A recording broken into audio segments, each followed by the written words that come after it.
வணக்கம் நேயர்களே, கேள்வி கணைகள் நிகழ்ச்சிக்காக நாம் சந்திக்க இருப்பது தமிழ்நாடு தௌஹீத் ஜமாத்தினுடைய மூத்த தலைவர் திரு ஜெய்னுல் ஆபிதீன் சார். வணக்கம். வணக்கம் சார். சமீபத்தில் நடந்த ஒரு விரும்பத்தகாத ஒரு நிகழ்வு அப்படின்ட்டு கூட நம்ம சொல்லலாம். இந்த கோவையில் நடந்த அந்த ஒரு கலவரம், எல்லாரும் பரவலானவங்க என்ன சொன்னாங்க அப்படின்னா, ஒரு திட்டமிட்ட கலவரமா அது இருந்தது, காவல்துறை கை கட்டி அந்த கலவரத்தை வேடிக்கை பார்த்தது அப்படின்ட்டு.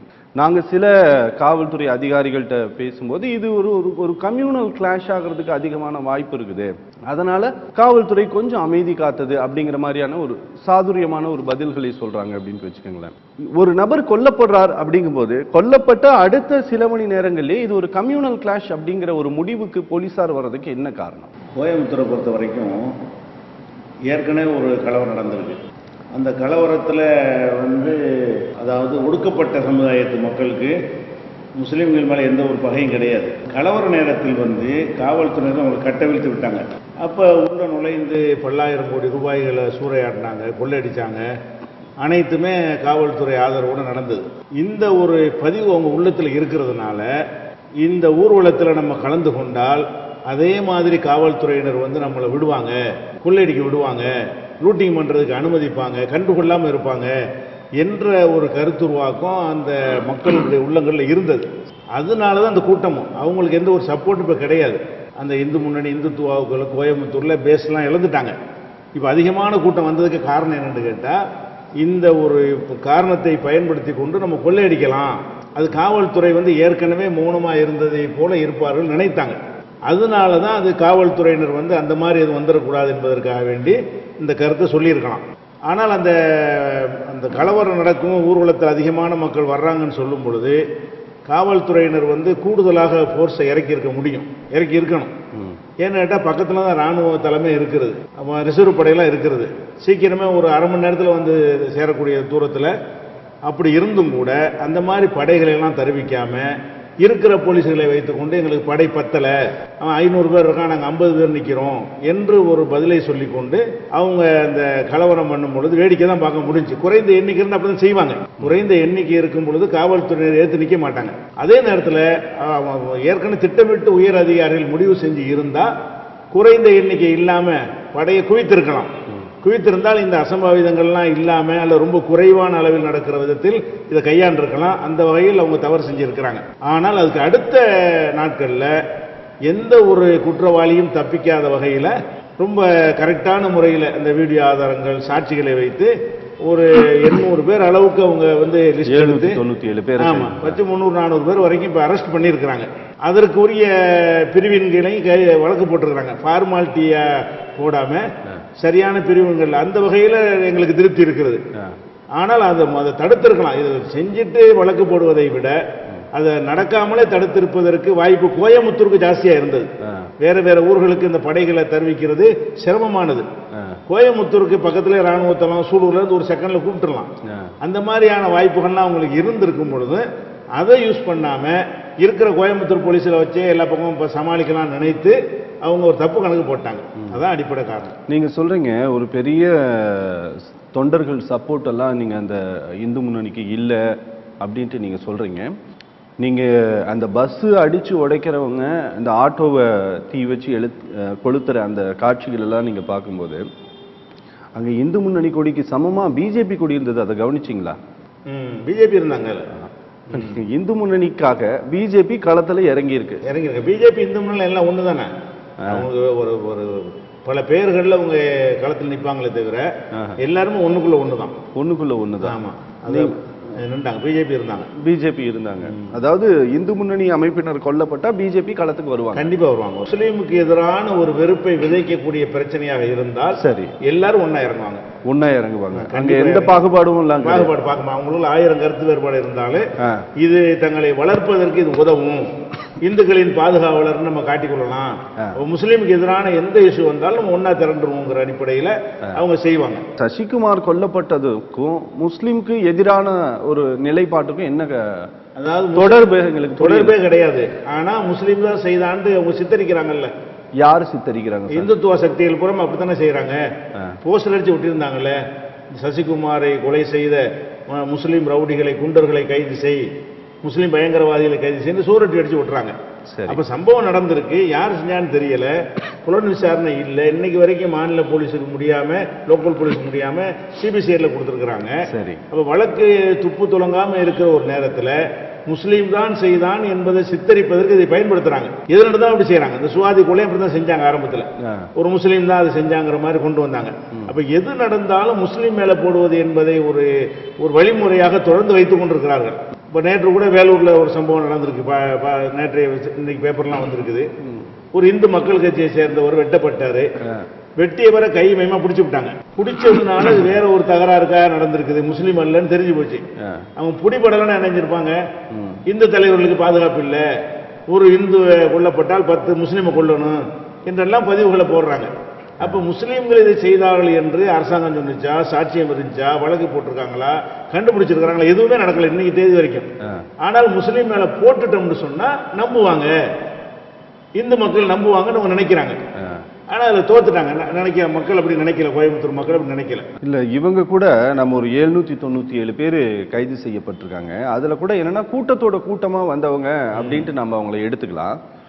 நீங்க அதே இதுல ஒரு 12 இஸ்லாமிய இளைஞர்கள் மேலேயும் வழக்கு பதிவு செய்யப்பட்டிருக்கு, அவங்களையும் காவல்துறை கைது செய்திருக்கு. அதை நம்ம எப்படி எடுத்துக்கிறது சார்? அதாவது அது பொதுவாக இந்த மாதிரி நடக்கும்பொழுது முஸ்லீம்கள் எந்த ரியாக்ஷன் பண்ணல. பொதுவாக அந்த கோயம்புத்தூர் கலவரத்துக்கு முந்தின ஒரு நிகழ்வாக இருந்தால் அது மாதிரிலாம் ரியாக்ஷன் நடக்கும், இவங்களும் திரண்டு வருவாங்க. ஆனால் சில ஏரியாக்கள்ல சில்லற கோவத்துல இவங்க சைட்ல 1-2 செஞ்சிருப்பாங்க, இல்லைன்னா மறுக்க முடியாது. சரி, அந்த மாதிரியான அடிப்படையில் சில போஸ்டர் போடுறதுக்காக வழக்கு போட்டிருக்காங்க. அவர்கள் மேல போட்ட மாதிரி இவங்க மேலேயும் போட்டிருக்காங்க. சின்ன நம்பர்ல போட்டிருக்காங்கன்னா சின்ன அளவில் நடந்ததுனால, சின்ன அளவில் முஸ்லீம்ல சில பேர் நினைஞ்சிருக்காங்க, ரியாக்ஷனை பண்ணியிருக்கிறாங்க, அதுக்குரிய வழக்கு போட்டிருக்காங்களே தவிர பெரிய சேதாரம் முஸ்லீம்கள் மேல செஞ்சதாக வழக்கு போடல, செய்யவும் இல்லை. நான் கேட்கிறேன் சார், அடிப்படையிலேயே இப்ப இந்த மாதிரி ஒரு கொலை ஒன்று நடக்குது அப்படின்னா அந்த கொலையை இஸ்லாமியர்கள் செஞ்சிருக்க அதிக வாய்ப்பு இருக்குன்ட்டு காவல்துறை 99% சந்தேகப்படுகிறது. நீங்க என்ஐஏனுடைய தேசிய புலனாய்வு முகமையினுடைய தேடப்படக்கூடிய குற்றவாளிகளுடைய பட்டியல் விவரங்களை நீங்க பாத்தீங்கன்னா அதுல ஒரு 200 பேர் போட்டிருக்கிறாங்கன்னா 200 பேர்ல 10 பேர் வந்து வேற சமூக பெயரா இருக்குது, 190 பேர் இஸ்லாமியர்களுடைய பெயரா இருக்குது. என்ன காரணம்னா இந்த இந்துத்துவ சக்திகள் வந்து காவல்துறை, ராணுவம், போலீஸ் எல்லா அதிகாரம் எல்லாத்தையும் ஊடுருவி இருக்கிறாங்க.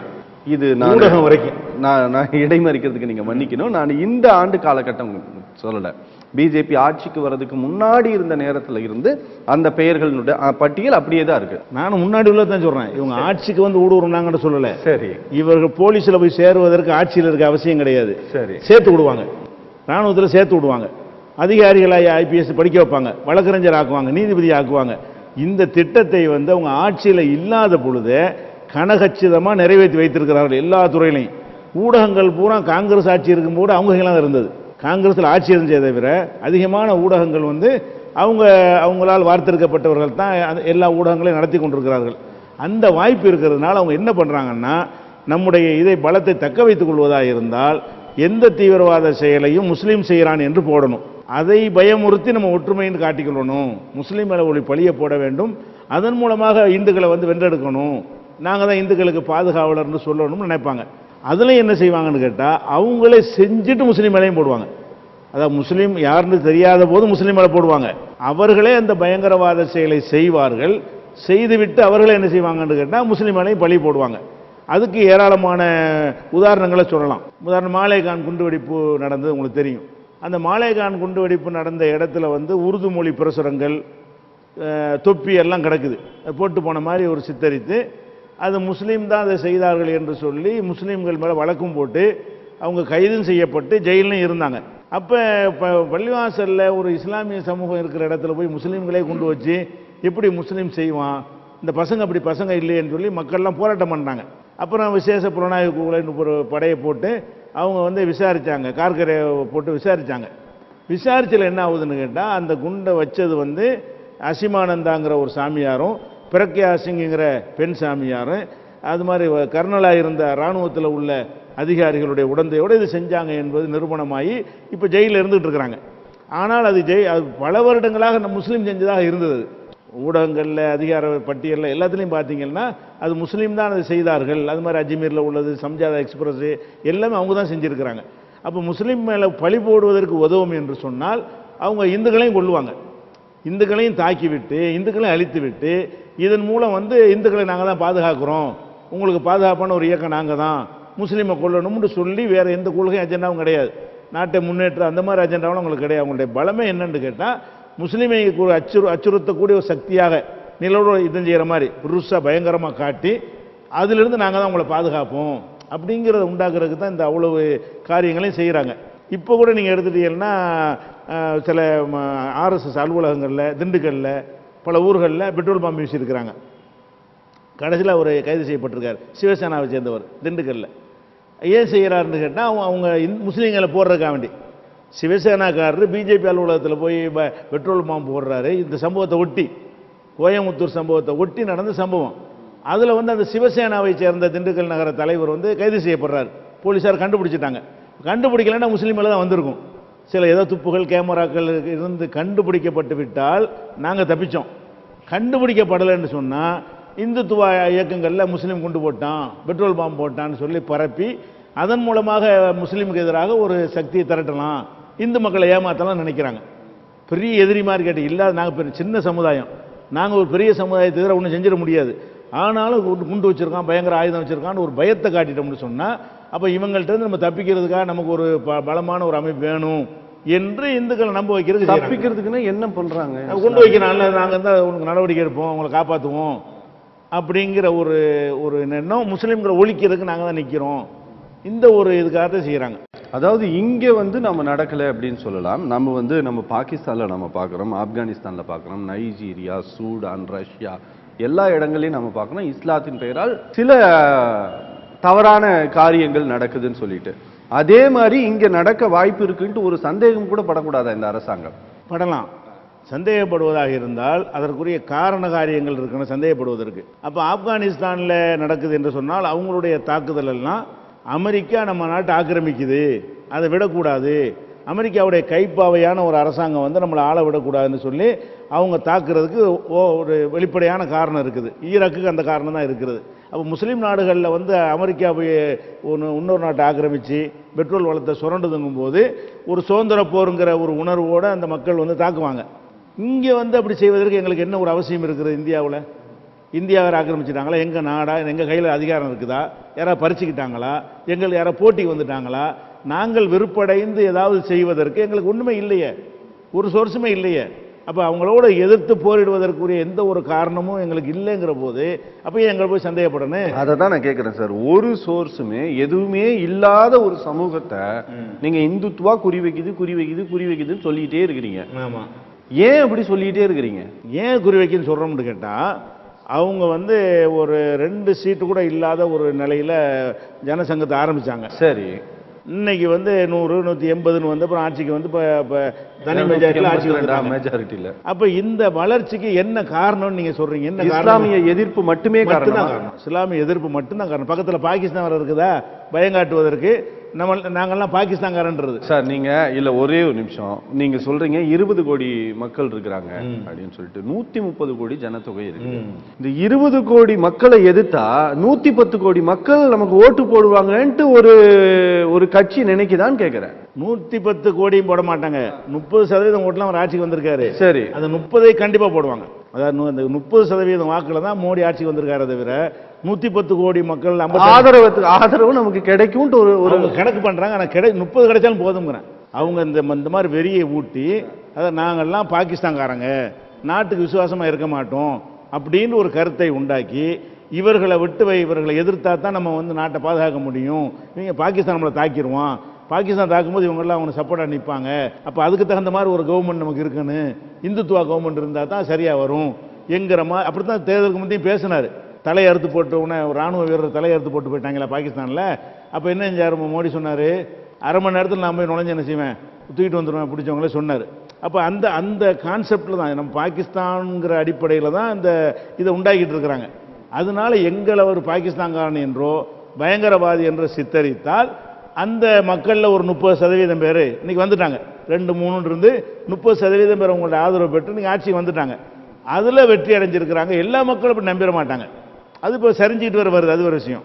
இப்போ நீங்க இந்த ராணுவம் சம்பந்தமா பேசும்போது தான் நான் உங்களுடைய இதை கொஞ்சம் படிக்கும்போது, இப்போ பாகிஸ்தான் மேல இந்திய ராணுவம் நடவடிக்கை எடுக்குது அப்படின்னா அதுக்கான எந்த பக்கம் நியாயம் இருக்கோ அந்த காரணங்களை ஆராய்ஞ்சு அதுக்கு தகுந்தபடி நாங்க ஆதரவு கொடுப்போம் அப்படின்ட்டு நீங்க சொல்லியிருக்கிறீங்க. அதை நாங்க எப்படி எடுத்துக்கிறது சார்? அதாவது இது வந்து இப்போ இந்த சம்பவத்துக்கு எழுதுனா இது சேர்த்து எழுதியிருப்போம். சரி, இது 2011 எழுதுனது. 2011 எழுதுனது எடுத்து வந்து onlinePJ.com இணையதளத்தில் கட்டுரை எடுத்து மறுபடியும் இதில் பொதுவாக எழுதும்போது இந்த சம்பவத்தை குறிப்பிட மாட்டோம். சரி, ஜென்ரலா நியாய அநியாயத்தின் பக்கம் போகணும்ன்றத அதான் சொல்ல முடியும். இல்ல 25 நீங்க அது எந்த வருஷம்? 2011. 25 வருஷத்துக்கு 25 வருஷத்துல இப்படி கொத்தா ஒரு 17 இல்ல நான் கேட்டேன் சார். கொத்தா ராணுவ வீரர்கள் கொல்லப்பட்டதே கிடையாது. அப்படி இருக்கும்போது இதுக்கு நீங்க வெளிப்படையா கண்டனம் தெரிவிக்காம 2011 எழுதின கட்டுரை எடுத்து நீங்க 19 போடுறதுக்கான காரணம் என்ன? நம்ம போடவே இல்லை. நம்ம தளத்துல போட்டா நாங்க போட்டுட்டு இல்ல சார். நாங்க நீங்க சரி இப்போ சொல்லுங்க உங்களுடைய வெளிப்படை. அப்ப கேளுங்க. அதாவது அப்பையும் எழுதுறது இதை குறிப்பிட முடியாது. அப்ப இந்த சம்பவம் நடக்கல. இப்ப சொல்றது என்னன்னு கேட்டா, பாகிஸ்தான் ஊடுருவன்னு சொல்றோம்ல, அதை சொல்வதற்கு நம்ம நாட்டினுடைய செட்டப்புக்கு தகுதி கிடையாது.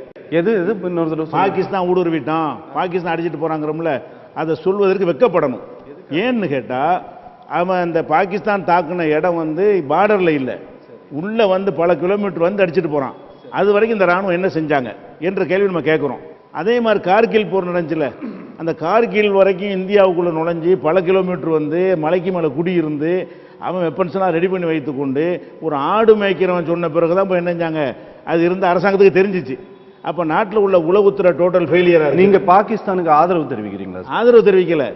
இந்தியாவுடைய இராணுவத்தினர்கள் வந்து குடியிலையும் வேற வேற ஜாலி பண்ணிட்டு இருக்காங்களே தவிர நாட்டை பாதுகாக்க நினைத்திருந்தால் அவன் நுழையிறான்ல அங்கே அடிச்சிருக்கலாம்.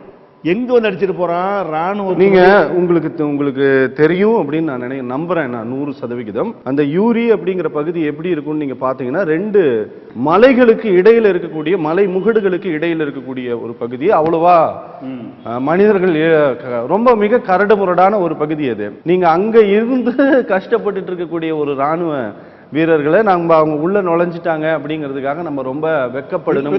ஏன்னு கேளுங்கன்னா, அது சாதாரண இடம் இல்லை, ராணுவ கேந்திரம். அது சும்மா ரெஸ்ட் எடுக்கிற இடம் இல்லை, ராணுவத்தினர்கள் ஓய்வு எடுக்கிற இடம் இல்லை.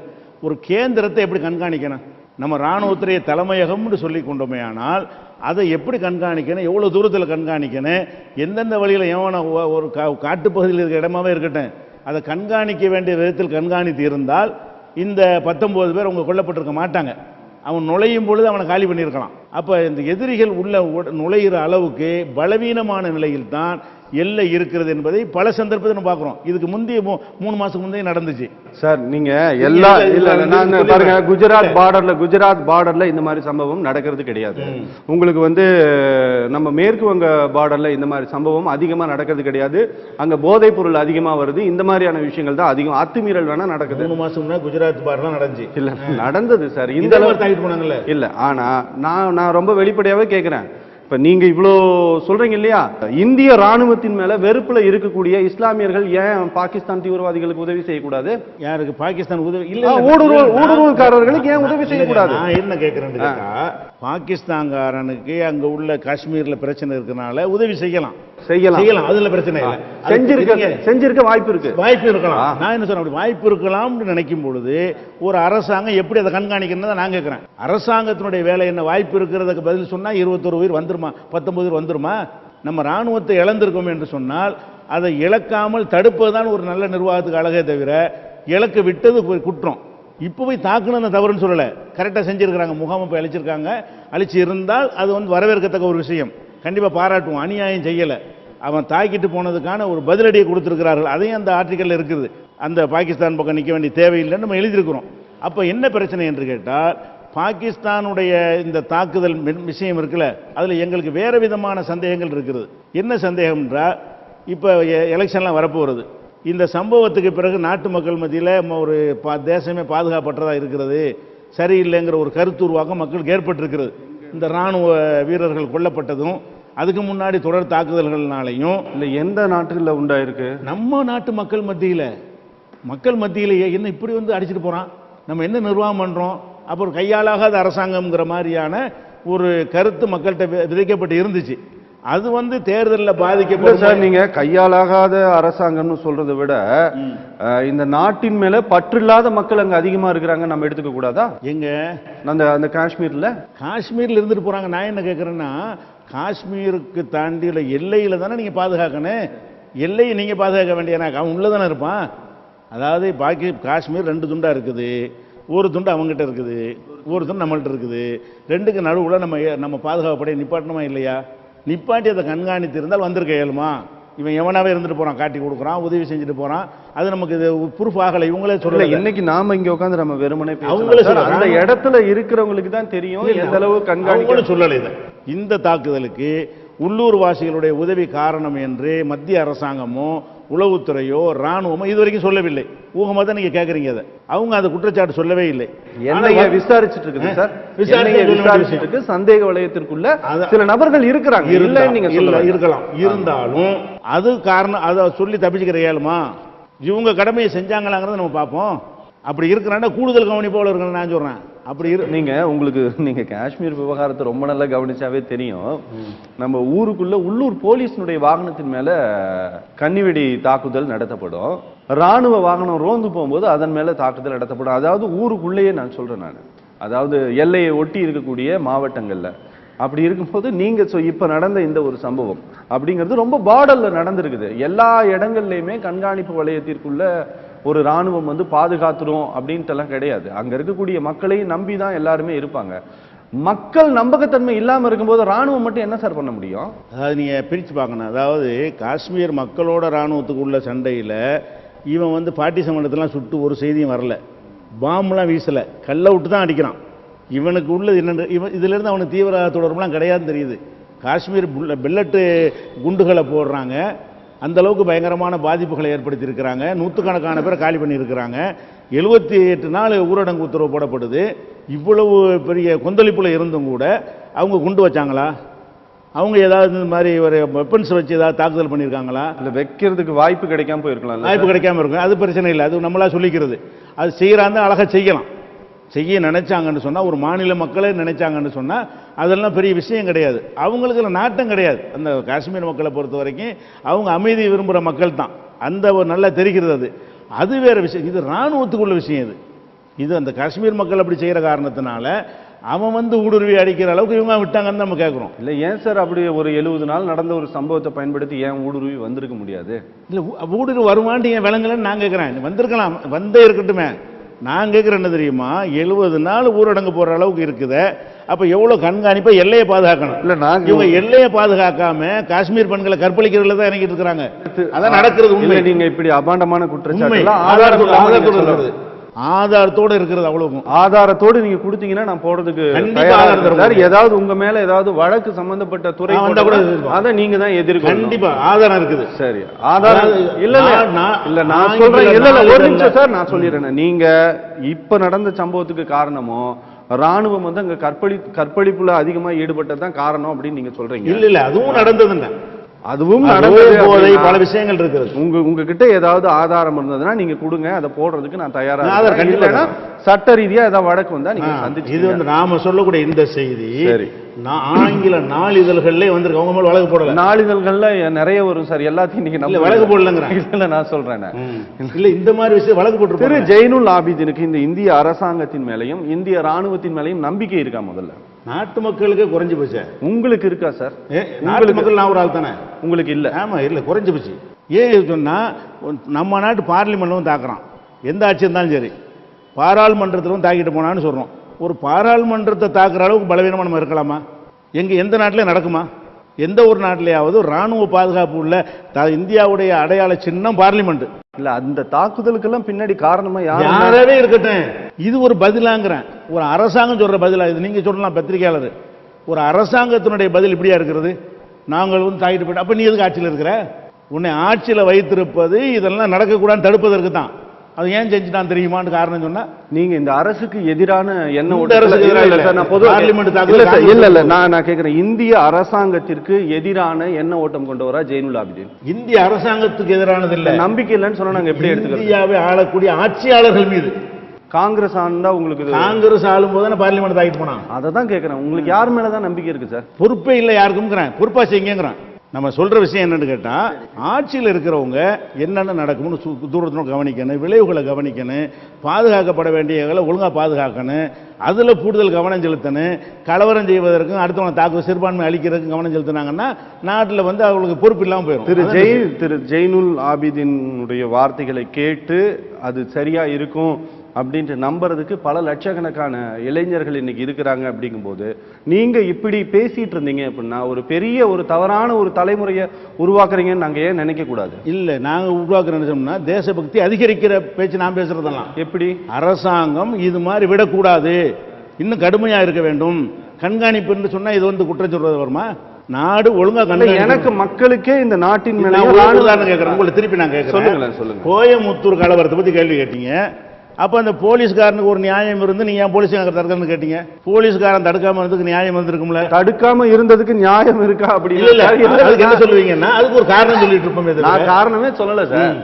ஒரு 500 பேர் இருக்கிறான், அங்க இருக்கிற 50 போலீஸ் 500 பேர் அடிச்சா போலீஸ்காரன் சேர்த்தா யார் கொடுப்பா? அது நான் இல்ல சொன்னேன், நீங்க சொல்லலையே. நீங்க கேட்காம என்ன கேட்டீங்க? என்ன கேட்டேன் நான்? போலீஸார் வந்து அதை கை கட்டி வேடிக்கை பார்த்தாங்க எல்லாரும் சொன்னாங்கன்னு நான் சொல்றேன். அதுதான் சொல்றேன். எல்லாரும் போலீஸுக்கு அவ்வளவு எதிர்பார்க்கும் போது நீங்க எதிர்பார்த்தா ராணுவத்தை நம்ம கூட எதிர்பார்க்க மாட்டோமா? போலீஸார் இப்படி கை கட்டி இருந்தாங்கன்னு விமர்சனம் பண்றோம்ல. ஒரு வார்த்தை அளவு கூட உங்களுக்கு வந்து இந்த ராணுவத்திற்கும் இந்த நாட்டிற்கு ஆதரவாகவும் பேசுறதுக்கு உங்களுக்கு ஏன் இவ்வளவு தயக்கமா இருக்கு? இல்லையே, தயக்கம் வரலையே. நேற்று தாக்குனது ஆதரிக்கிறேன், நேற்று பதிலடி கொடுத்தது நான் ஆதரிக்க செய்யறேன், ஒழுங்கா செய்யலைங்கிறேன். எதிரிகளை ஒழுங்கான முறையில் நீங்கள் ஒழுங்கா அப்படின்னா இவ்வளவு காரம் போட்டு இவ்வளவு உப்பு போட்டு சமைக்கிறதுக்கு சமையல் கிடையாது. நீங்க அது வந்து ஒரு போர்க்களம், அது அங்க எந்த சைடுல இருந்து யார் தாக்குவாங்கன்னு தெரியாது. ஒரு நாட்டை பாதுகாக்கிறேன்னு சொல்ற போர் களத்தை சொல்லலாம். சரி சார், அது பார்டர் தானே. அது பார்டர். நான் என்ன கேட்கிறேன், நீங்க என்னதான் எதிர்பார்க்கறீங்க? நான் கேட்கிறேன், நீங்க என்ன எதிர்பார்க்கிறோம் என்று கேட்டால், ஒரு ராணுவ கட்டமைப்புல ஆயுதங்கள் வச்சிருக்கிறோம், அதுக்கு செலவழிக்கிறோம், எல்லாம் செய்யறோம். பொறுப்புணர்வுகள் சரியா சொல்லிக் கொடுக்கப்படாததுனால தான் சீனாக்காரன் போன வாரம் உள்ள வந்துட்டான். அதை செய்தியாகத்தான் ஆக்குறமே தவிர அவங்க உள்ள வர முடிஞ்சுச்சு நம்ம நாட்டுக்குள்ள. நாடு பலவீனமா இருக்குன்னு கவலைப்படுறது வந்து தேசபக்திக்கு எதிரானதா? தூண்டி விடுறதா? எல்லாரும் இந்த மாதிரி கவலைப்பட்டதை நல்லாச்சு அமையும். நான் கவலைப்படுற மாதிரி எல்லாரும் கவலைப்படுங்க. சீனாக்காரன் இப்படி ஊடுருவீங்க வர்றான், நம்ம நாட்டுக்குள்ள நுழைஞ்சிருக்கான்ல, உள்ள நுழைஞ்சு வந்து முகாமில் அமைச்சிருக்கிறான்ல, அதுக்கு நம்ம என்ன செஞ்சோம்? அவன் முகாம் அமைச்சிட்டு இருக்கும்போது தான் போய் அவனை போய் பார்த்துருவோம். சீனாவுக்கு போயிட்டு வந்தார் பிரதமர். ஏன் சார் உங்களை மாதிரி இந்த அரசாங்கத்திற்கு ஓரளவு வந்து இந்த அரசாங்கம் சரியா செயல்படலை அப்படின்ட்டு நினைச்சுக்கிட்டு இருக்கக்கூடிய யாரோ ஒருத்தங்க உதவி செய்யக்கூடாது? எப்படி புரியல. இப்போ இந்த அரசாங்கம் சரியா செயல்படலை அப்படின்ட்டு நீங்க அதிருப்தியா இருக்கிறீங்க இல்லையா? இதே மாதிரி அதிருப்தியா இருக்கக்கூடியவங்க பாகிஸ்தானுக்கு உதவி செய்யற மாதிரி ஏன் சீனாக்காரனுக்கு உதவி செய்யக்கூடாது? திரும்ப தான் நான் சொல்றேன். நான் என்ன சொல்றேன்னா, அதிருப்தி என்பது ரெண்டா நீங்க பார்க்கணும். நான் சொல்லுவது வந்து போதுமானதை செய்யலன்னு அதிருப்தியா இருக்கிறேன். நான் போய் உனக்கு உதவி செய்ய மாட்டேன். பாகிஸ்தானையும் சீனாவையும் அடிச்சது பத்தலன்னு நினைக்கிறேன். நான் வந்து சீனா உதவி செய்வேனா? என்னைய மாதிரி அதிருப்தியாளர்கள் வந்து சீனா உதவி செய்ய மாட்டாங்க. இந்தியாவை அழிக்கணும்னு அதிருப்தியாளர் இருப்பான் பாருங்க, அவன் வேணா உதவி செய்வான். நான் எந்த மாதிரியான ஆள் என்று கேட்டால், இந்தியாவை இன்னும் பாதுகாக்கணும், இன்னும் உறுதியை காட்டணும், இன்னும் கண்காணிப்பா இருக்கணும், அதுக்காக அப்படி நினைக்கிற ஒருத்தன் எப்படி சீனா உதவி செய்வான்? இல்ல, அதுக்காக நீங்க என்ன பண்றீங்க? இப்ப நீங்க சொல்றீங்க. இல்ல நான் கேட்கிறேன் சார், உங்களுடைய மேடை பேச்சுகள் எல்லாம் கூட நாங்க பேசும்போது, நீங்க பேசுறதை நாங்க கேட்கும்போது என்னன்னா, நீங்க இந்த ஒட்டகம் விஷயத்துல கூட பேசும்போது நீங்க நீதிபதிகளை நான் வெளிப்படையா கேட்கிறேன், நீங்க அதுக்குண்டான பதிலை நீங்க சொல்லிக்கங்க. நீங்க அவன் இவன் அப்படின்ட்டு ஒருமையில தான் விழிக்கிறீங்க. அது உங்களுடைய வழக்கம் தானா, இல்ல இஸ்லாத்தின் படி அப்படிதான் கூப்பிடணுமா, அப்படிதான் சொல்லுவீங்களா? இது இந்த பிரச்சனை முடிஞ்சிருச்சப்ப? இல்ல நான் இதுக்குள்ள திரும்ப வருவேன், சொல்லுங்க. நான் என்ன பேசுறோம்னா, ஒரு குறிப்பிட்ட ஒரு நீதிபதியை போய் சொல்றதுங்கிற ஒரு விஷயம். அப்படி இல்லாம ஒருத்தன் இப்படி சொல்றான், ஒருத்தன் அப்படி சொல்றான்னு சொல்றோம்ல. அதாவது ஒரு நீதிபதி இப்படி சொல்லும்போது இன்னும் அப்படி சொல்லும்போது ஆளை குறிப்பிடாம ஒருத்தன் வந்து கூடுங்கிறான், ஒருத்தன் கூடாதுங்கிறான் என்று சொல்லும் பொழுது பேச்சு வழக்கில் எல்லாருமே இந்த மாதிரி சொல்ற வழக்கம் இருக்குது. அந்த மாதிரி நேரத்தில் அப்படி சொல்லியிருப்போமே தவிர அது மரியாதை குறைவெல்லாம் கிடையாது. இது நீங்க பேச அந்த மாதிரி தோரணையில் சொன்னா திமுக அதிமுக பேசும்போது கூட ஒரு திமுக அப்படி சொல்றான், இன்னொரு திமுக எப்படி சொல்றாங்கிறோம். அது ஒரு ஆளை குறிப்பிட்டா மரியாதை குறைவுங்களாம். ஒரு கட்ட கலைஞர், அன்பழகன், ஜெயலலிதான்னு சொன்னா மரியாதை குறைவுங்களாம். ஒருத்தன் இப்படி சொன்னா ஒருத்தன் அப்படி சொல்றான்னா அது மரியாதை குறைவாகும். அது கூட நாகரிகமாக சொல்லலாம், என்ன சொல்லலாம், அது மரியாதை குறைவு கிடையாது, அது யாரையும் குறிப்பிட்டு சொல்றது இல்லை. இதை தான் சார் நான் கேட்குறேன். இப்போ நீங்க ஒரு நல்ல ஒரு மூத்த முன்னோடி தலைவராக இருக்கக்கூடிய நீங்களே நீங்க அவன் இவன் அப்படின்ட்டு நீங்க பேசிட்டு இந்த அரசாங்கத்திற்கு எதிரான நான் சொன்னா நீங்க தப்பா நினைச்சுக்குவீங்க. அதனால எதிரானன்னு வேணாம், அதிருப்தியில ஆதங்கத்திலன்ட்டு கூட நான் எடுத்துக்கலாம். ஆதங்கத்துல பேசக்கூடிய விஷயத்த ஏன் கீழே உட்கார்ந்துட்டு கேட்கக்கூடிய ஒரு தலைமுறை தவறா எடுத்துக்க கூடாது, தவறா புரிஞ்சுக்க